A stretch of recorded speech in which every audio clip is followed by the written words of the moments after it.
বাংলাদেশের অন্যতম একটি পর্যটন কেন্দ্র হচ্ছে সিলেট শহরের বোলাগঞ্জের সাদা পাথর। তবে অনেকেই সিলেট শহর থেকে বোলাগঞ্জের সাদা পাথরে যেতে অনেক হয়রানির শিকার হন। আজকের এই ভিডিওতে সিলেট শহর থেকে কিভাবে সহজেই সাদা পাথর যাওয়া যায় সেটাই আপনাদেরকে বিস্তারিত দেখাবো, তাই ভিডিওটি না টেনে সম্পূর্ণ দেখার চেষ্টা করুন। হ্যালো এভরিওয়ান, আসসালামু আলাইকুম। সবাই কেমন আছেন? সিলেট শহরে আজকে আমার প্রথম দিন এবং আজকে আমি চলে যাব সিলেট শহরের অন্যতম একটি পর্যটন কেন্দ্র ভোলাগঞ্জের সাদা পাথরে। আর সেজন্য সর্বপ্রথমে আমি চলে আসলাম সিলেট শহরের আম্বরখানা পয়েন্ট অথবা আম্বরখানা জামে মসজিদের সামনে। এখান থেকে একটু পশ্চিম দিকে হাঁটলে চোখে পড়বে একটি কাউন্টার, যেখানে মাত্র 75 থেকে 80 টাকায় বিআরটিসি বাস সহ অন্যান্য সাদা পাথরের বাসগুলো পেয়ে যাবেন। অনেকেই ভুল করে সিএনজি রিজার্ভ নিয়ে অনেক টাকা খরচ করেন, তাই এখন থেকে যখনই সাদা পাথর যাবেন তখনই চলে আসবেন এই বাস পয়েন্টে। সাদা পাথর পরিবহনের এই বাসটি আমাদের একদম ভোলাগঞ্জ নিয়ে এসেছে। এখানে নামলে আপনারা দেখতে পারবেন বাংলাদেশের বিভিন্ন জায়গা থেকে পর্যটকরা এখানে এসেছে। তাছাড়াও একদম শুরুতেই এখানে দেশি বিদেশি অনেক রকমের খাবারের হোটেল পেয়ে যাবেন। বাসা থেকে দুপুর 12টায় বের হয় আমাদের এখানে পৌঁছাতে দুপুর হয়ে গেছে, তাই আমরা প্ল্যান করেছি এখান থেকে একেবারে খাবার দাবার শেষ করে তারপর আমরা স্পটে যাব। পানশিবাড়ি রেস্টুরেন্ট নামক একটি রেস্টুরেন্টে আমরা একটা ডিল করেছি, সেটা হচ্ছে 200 টাকার প্যাকেজে হাঁসের মাংস, ভর্তা এবং ভাজি থাকবে। অল্প বাজেটের মাঝে দুপুরের এই খাবারটা হতে পারে বেস্ট একটা খাবার। আপনারা দূর দূরান্ত থেকে এসে যখনই এখানে খাবার খাবেন আগে থেকেই কথা বলে নেবেন, নয়তোবা এখানকার অধিকাংশ হোটেলের মালিক পর্যটক ভেবে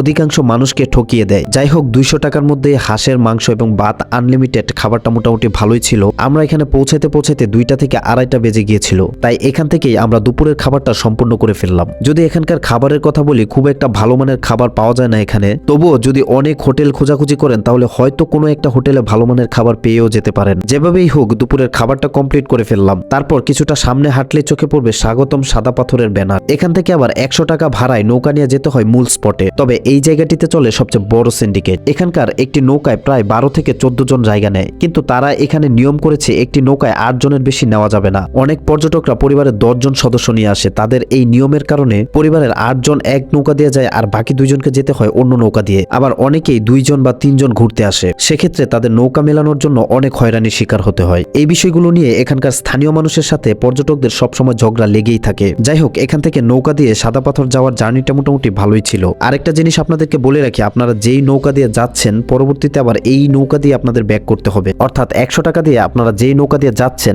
আবার পরবর্তীতে এই নৌকায় আপনাদেরকে ওইখান থেকে নিয়ে আসবে। এখান থেকে নৌকা পথটা খুব একটা দূরে নয়, তবে সেই অনুযায়ী ভাড়াটা অনেক বেশি রাখা হয় আমার মনে হয়। যাই হোক, নৌকা থেকে আমরা নেমে পড়লাম। নামার পরে মোটামুটি অনেকটা রাস্তা হেঁটে যেতে হয়। যখন বর্ষাকাল থাকে তখন আবার নৌকা একদম মূল স্পটে নিয়ে যায়, কিন্তু বর্তমান আবহাওয়ায় নৌকা থেকে নাইমা মোটামুটি অনেকটা রাস্তা হাঁটতে হয়। সবচেয়ে ভালো লাগার একটা ব্যাপার হচ্ছে এখানে নামার পরে আপনার চোখে পড়বে বিশাল বিশাল পাহাড়, আর এই বড় বড় পাহাড়গুলা দেখলেই আপনার মন ভালো হয়ে যাবে। অবশেষে আমরা চলে আসলাম সিলেটের সেই জনপ্রিয় পর্যটক কেন্দ্র সাদা পাথরের মূল স্পটে। এই জায়গাটিকে সাদা পাথর বলার প্রথমত কারণ হচ্ছে এখানে অনেকটা জায়গা জুড়ে শুধু পাথর আর পাথর। চারিদিকের পাহাড়ের পানির স্রোতের সাথে বড় বড় পাথর পানির সাথে চলে আসে। অল্প অল্প পানিতে ডুবে থাকা এই পাথর দেখলে আপনার ইচ্ছে করবে এখানে নামার জন্য। আগে থেকে বলে রাখি, এখানকার পানি অনেক ঠান্ডা, তাও অধিকাংশ পর্যটকরা এখানে আসে গোসল করার জন্য। ব্যক্তিগতভাবে আমার কাছে এই জায়গাটি খুবই চমৎকার লেগেছে, বিশেষ করে এখানে থাকা মসজিদটা। জায়গাটির অপর প্রান্তে রয়েছে একটি মসজিদ। এত মনোরম একটি পরিবেশে এত সুন্দর একটি মসজিদ সত্যি খুব চমৎকার। পাথর আর পাহাড়ের সৌন্দর্য উপভোগ করার জন্য আপনার একবার হলো সিলেটের এই সাদা পাথরে আসা প্রয়োজন। শুধু বাংলাদেশেরই নয়, বিদেশি পর্যটকেরও দেখা মেলে এই জায়গাটিতে।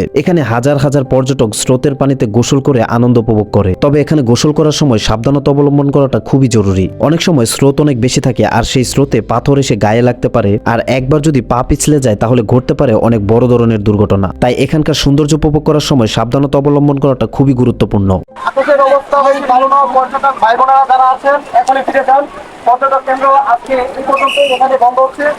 আপনারা যারা পর্যটক আছেন আপনারা আপনাদের বাসায় ফিরে যান। কিছুক্ষণের মধ্যে পর্যটক কেন্দ্র বন্ধ হয়ে যাবে। এখন আকাশের অবস্থা খুবই খারাপ। একটু পর যদি লেট করেন তাহলে কিন্তু আপনারা মাঝি পাবেন না, মাঝি চলে যাবে। তাই এই জায়গায় যারা আছেন পর্যটক ভাই বোনেরা আপনারা সবাই চলে যান। আজকের মতো এখানেই ইনশাল্লাহ আবার পরের দিন আসেন। ভাইয়েরা আপনারা চলে আসেন, সময় শেষ।